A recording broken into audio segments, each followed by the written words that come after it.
Hello everyone watching this, I'm Omar Oakes, Editor-in-Chief of The Media Leader, and we're at the year ahead 2024, and I'm joined by Dave Randall, who's Commercial Director at Future Publishing. And so, Future, you know all about the future, so tell us what's going to happen in the sector in 2024. Very nice segue. I'll try and be as soothsayer as much as possible, but I think really we're going to see a major talking point around AI in 2024. It's going to continue from last year into this year. We have a big tech portfolio at Future, and at the moment CES is happening right now in Vegas.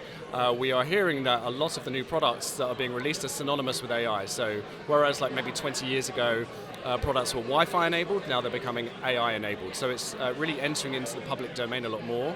And from a marketing and advertising perspective, we're going to really see it entering our lexicon too. So there'll be lots of references around how to apply AI through different platforms, references around it in the media. But I think as a result of that infiltration of AI in general, there's going to be a lot more scrutiny around who's using it, what it is, and what the benefits are. So for us at Future, we've committed to not writing content using AI.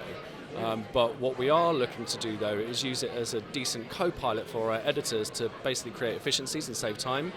So a good example of that is video creation. So we produce through Future Studios and our Creative Solutions team a lot of long-form video that runs on broadcasters or YouTube.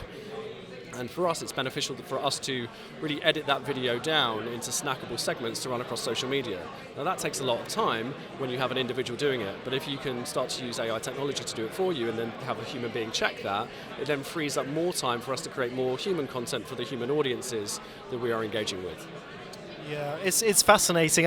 It's interesting to think back to a year ago when there was all this buzz, novelty around ChatGPT, and a lot of us might think, oh, it's a bit of a gimmick, isn't it? We've had chatbots which use sort of the same technology before. But you're right, the consciousness, the zeitgeist has changed so much. Indeed. And now we're in that phase where the development's really coming on stream.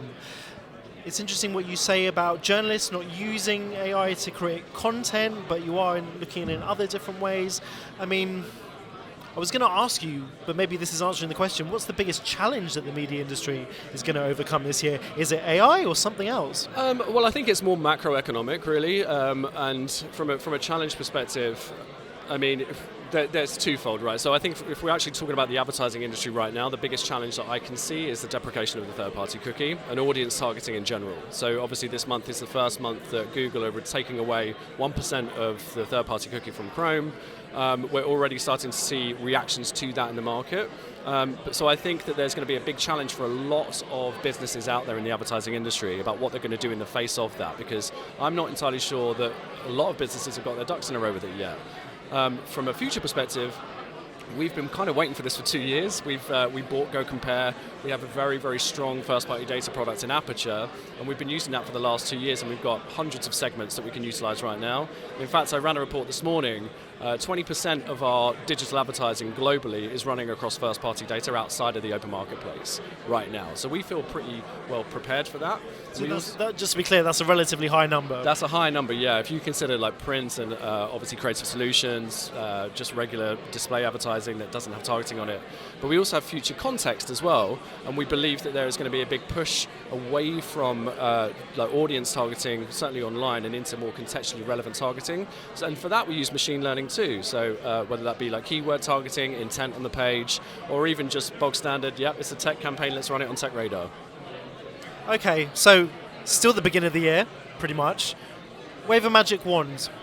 How could we make this industry better in 2024? I think this is somewhat philosophical, but I believe that we should be more positive around our industry. If you look at the turbulent time we've had over the last couple of years, that has naturally kind of filtered into some of the headlines that we have around advertising and media, whether that be like challenging market conditions, lack of transparency, that, you know, take your pick. But actually it's up to us to be self-fulfilling with our prophecies, and if we can manifest a decent quality time for 2024, then that should come through. You know, we've got good things to think about, like whether it be the general election or the Euros or the Olympics. But there's also just, if you look at the products that we have and what we actually can deliver for our clients, you've got the scale and addressability of programmatic. You have the ability to start to evolve television and video across different ecosystems and platforms. And then obviously more transformational media, like around creators and influencers. I mean, again, at Future, we went from a print business to digitizing into what we are right now as a billion-dollar digital company that's multinational. And we're now looking at how we can start to grow that off-platform as well to integrate with different media solutions beyond what we currently have. So all of that is positive, and I think if we can show our clients the value that we can deliver to them, then that's naturally going to give us more investment as an industry. That's why we're here, Dave. That's why the Media Leader exists, to champion excellence in the industry. And hopefully we'll hear a lot more like that the year ahead today. But until then, Dave, thank you very much. Thank you very much. Good to see you. If you like this video, please subscribe. The Media Leader is the UK's leading source of analysis, opinion and data for people who work in advertising and media.